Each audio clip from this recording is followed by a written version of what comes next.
Ya, semoga kita mengetahui. Ini Yudas, kesempatan terakhir.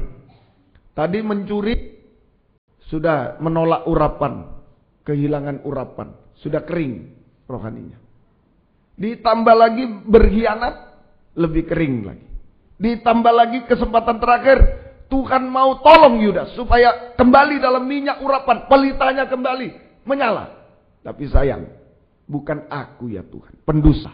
Akhirnya dia betul-betul kerasukan setan, betul-betul kerasukan setan, sudah tanpa Roh Kudus. Roh setan yang ada itu pelita padam betul-betul. Di dalam Injil Yohanes kalau tidak salah, mari kita cari saja di dalam Injil Yohanes pasal yang ke-13. Yohanes pasal yang ke-13 ya. Ayat yang ke-26. Ayat yang ke-26 ini perjamuan suci juga sama dengan Matius 26 ayat. Ayo. Jawab Yesus, ya. Dialah itu yang kepadanya aku akan memberikan roti. Sesudah aku mencelupkannya. Sesudah berkata demikian, ia mengambil roti, mencelupkannya dan memberikannya kepada Yudas anak Simon Iskariot. Tapi dia berseru tadi, bukan aku ya Tuhan. Padahal ini yang menyerahkan, oh bukan aku pendusta. Akhirnya akibatnya 27. Dan sesudah Yudas menerima roti itu, ia kerasukan iblis. Roh setan. Bukan Roh Kudus lagi. Hati-hati. Kalau hilang Roh Kudus, kalau diteruskan hidup dalam dosa, roh setan ada. Kerasukan roh setan. Terus? Maka Yesus berkata kepadanya, apa yang hendak kau perbuat, perbuatlah dengan segera. Iya. Yudas diberi kesempatan terakhir untuk menggunakan perpanjangan sabar Tuhan untuk bisa bertobat lewat perjamuan suci, tetapi Yudas justru berdusta, menjadi pendusta. Sehingga tetap mempertahankan dosa. Akibatnya kerasukan setan. Betul-betul tanpa Roh Kudus, tanpa minyak urapan. Pelitanya betul-betul padam dan binasa untuk selamat. Oh, sungguh-sungguh. Mari berjaga-jaga hari-hari. Pelita harus dijaga, minyak harus dijaga. Yaitu bertobat. Ayo gunakan perpanjangan sabar Tuhan. Boleh mengisi dengan ilmu, mengisi dengan gaji yang lebih tinggi, mengisi dengan toko diperbesar, silakan. Tapi belum tujuan utama. Tujuan utama perpanjangan sabar Tuhan, panjang umur. Tuhan belum datang, kita panjang umur. Untuk bertobat, selesaikan dosa. Jangan nambah dosa seperti Yudas. Sudah pencuri, ditambah lagi, tambah lagi. Sampai akhirnya kerasukan setan menjadi sama dengan setan. Itu kerasukan setan. Pelita betul-betul padam. Dan dia ketinggalan saat Tuhan datang. Binasa untuk selamanya. Semoga kita bisa mengerti ini. Ayo sungguh-sungguh sekarang. Ya, ini akan terjadi perpisahan antara gadis bijaksana dan gadis bodoh dan gadis bijaksana. Salah satu contoh perpisahan Yudas Iskariot dengan Yudas saudara Yakobus. Sama-sama hamba Tuhan, sama-sama dipakai Tuhan, tapi beda nanti. Beda karena Yudas tidak berjaga-jaga. Pelitanya padam.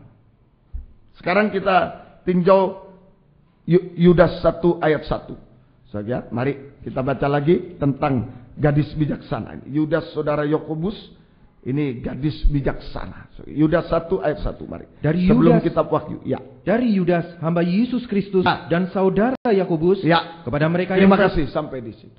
Jadi ini Yudas saudara Yakobus sama dengan gadis bijaksana berjaga-jaga sehingga disebut hamba Yesus Kristus. Tadi saya lupa menyebutkan Yudas pencuri itu hamba uang. Hamba uang. Bukan hamba Yesus Kristus. Hamba uang. Hamba dosa. Yudas. Hati-hati loh. Merasa melayani.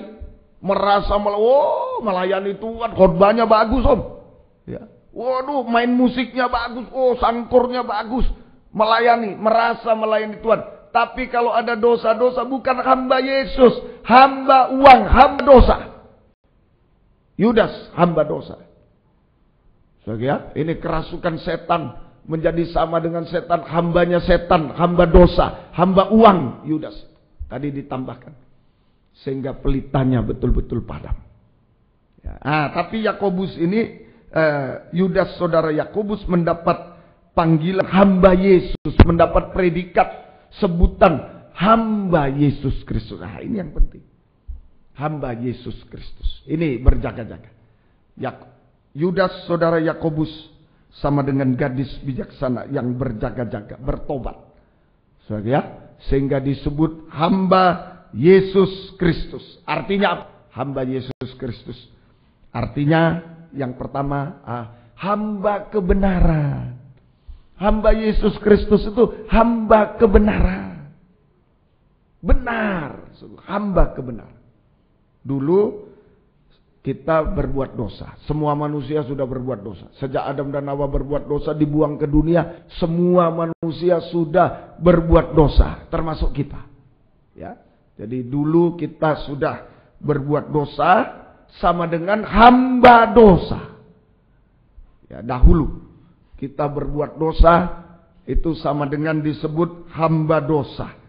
Kehidupan yang tidak berharga, yang hina, hamba dosa. Permisi, kalau untuk bangsa kafir pada hari Kamis kita benar hanya seharga anjing, binatang haram. Itu hamba dosa. Ya, hamba dosa. Kita berbuat dosa, dahulu kita berbuat dosa sama dengan hamba dosa, sama dengan kehidupan yang tiada berharga.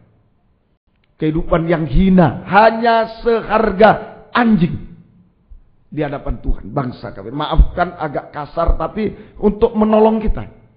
Untuk menolong, jangan pertahankan dosa. Ya. Di dunia ini, tidak ada kekuatan di dunia ini, tidak ada sesuatu pun dari dunia ini yang bisa menyelesaikan dosa. Ya, misalnya kepandaian, kekayaan, kedudukan, ya, bahkan rohaniawan di dunia ini tidak bisa menyelesaikan dosa.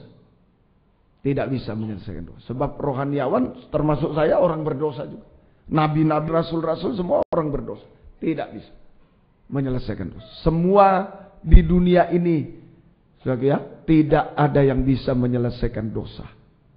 Ya, termasuk kepandaian, kekayaan, kedudukan, pangkat di dunia, bahkan rohaniawan, nabi-nabi, rasul-rasul semua tidak bisa menyelesaikan. Sebab mereka manusia berdosa. Hanya Yesus satu-satunya manusia yang tidak berdosa. Itu sebabnya kenapa sih Tuhan harus lahir jadi manusia? Kenapa? Ya itu untuk menolong kita. Hanya Yesus satu-satunya manusia yang tidak berdosa, yang bisa, yang menebus, yang menebus kita, melepaskan kita dari dosa oleh darahnya yang mahal. Darah orang tidak berdosa itu darah yang mahal. Di dalam 1 Petrus lebih dari emas perak. Darah yang mahal. Darah yang mahal. Hanya Yesus satu-satunya yang mampu menebus kita dari dosa, melepaskan kita dari dosa oleh kekuatan darahnya yang mahal. Sehingga kita dibenarkan. Dibenarkan. Tadinya berdosa itu salah. Oleh darah Yesus ditutupi salah itu, dibenarkan. Dan hidup dalam kebenaran. Hidup dalam kebenaran. Ini orang ditebus. Hidup dalam kebenaran sama dengan hamba kebenaran. Ayo, hari-hari ini Yudas saudara Yakobus diakui sebagai hamba Yesus Kristus.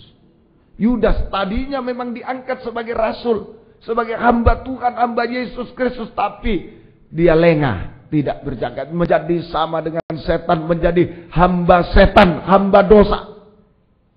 Yudas, dia binasa untuk selamat. Tapi mari kita, bangsa kafir ini, Wijaya, yang dulu berbuat dosa najis, ayo kita berbuat dosa najis sampai hari ini mungkin berbuat dosa najis, ayo datang pada Tuhan. Biar kita ditebus oleh darah yang mahal. Dibenarkan, ya, berhenti berbuat dosa dan hidup dalam kebenaran. Ayo itu bertobat. Berhenti berbuat dosa, dibenarkan oleh Tuhan.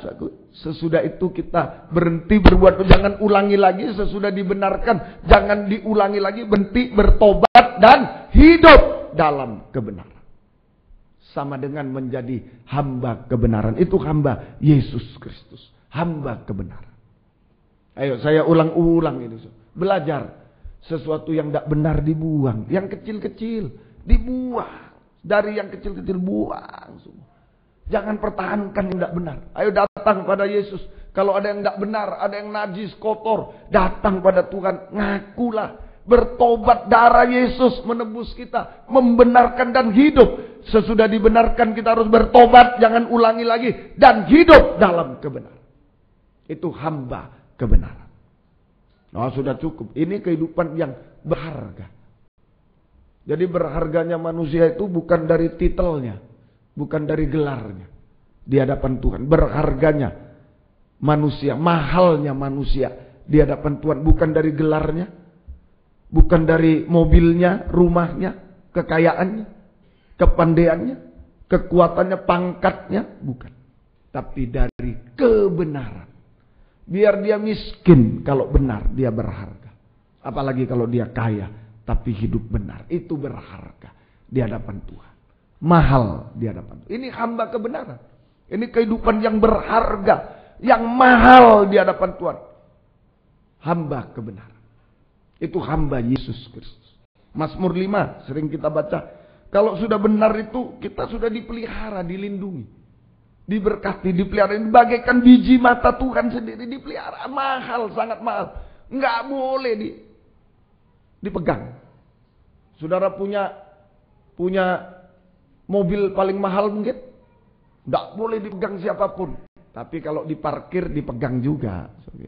Sama orang dipegang. Saudara nggak tahu. Lagi di restoran makan, diparkir di luar. Di luar sudah, waduh bagus ini ya, dipegang-pegang. Ayo, saudara punya apa? Berlian yang mahal sekali, tidak boleh dipegang. Saat sudah kotor, nah, mungkin di telinga itu, wah sulit, jangan dipegang ini. Memang betul tidak bisa dipegang. Tapi saat kotor, nah, sudah lama dicuci, ya dipegang-pegang sama tukang cucinya. Ayo, apa yang tidak bisa dipegang? Tapi kalau kita mahal, hamba kebenaran, biji mata Tuhan, tidak boleh dipegang. Ayo, ada yang boleh dipegang? Biji mata Tuhan, nah itu, nggak boleh dipegang oleh siapapun. Ya, semoga kita bisa mengerti. Mari Mazmur 5 ayat yang ketiga. Ini biji mata Tuhan. Tidak boleh dijamah oleh siapapun. Dilindungi, diberkati, dipelihara oleh. Kalau hidup benar. Mari Mazmur 5 ayat Mazmur 5 ayat 13. Mari. Sebab engkaulah yang memberkati orang benar ya Tuhan. Engkaulah yang memberkati orang benar ya Tuhan. Engkau memagari dia dengan anugerahmu memagari seperti dia perisai. dengan anugerahmu seperti perisai. Ini orang benar, hamba kebenaran. Itu kehidupan bagaikan biji mata Tuhan. Yang benar-benar dilindungi dan dipelihara secara langsung oleh Tuhan. Lewat kemurahan Tuhan, anugerah Tuhan. Kemurahan, anugerah Tuhan. Oh, kemurahan Tuhan ini lebih dari gaji berapapun. Lebih dari harta kekayaan berapa. Anugerah Tuhan. Korban Kristus, darah Yesus. Itu yang memelihara. Melindungi. Semoga kita bisa mengerti. Ayo, biar ini jadi tujuan utama hidup. Cita-cita kita. Banyak, kalau ditanya cita-cita jadi dokter boleh. Cita-cita, ayo cita-cita utama kita jadi hamba kebenaran. Amin, sago. Bertobat. Jadi hamba kebenaran sudah cukup. Untuk dilindungi, dipelihara oleh Tuhan. Bagaikan biji mata Tuhan sendiri. Semoga kita bisa. Ini arti hamba Kristus. Hamba kebenaran. Arti pertama. Arti kedua. Yudas, gadis yang bijaksana. Berjaga-jaga. Bertobat. Ini disebut hamba Yesus Kristus. Artinya hamba kebenaran. Arti kedua, meneladan kepada Yesus. Hambanya Yesus berarti dia meneladan kepada Yesus. Terutama teladan ketaatan dan kesetiaan. Ini hamba Yesus Kristus. Hamba kebenaran harus benar semuanya. Pelayanannya benar, nikahnya benar, hidupnya benar, semua benar.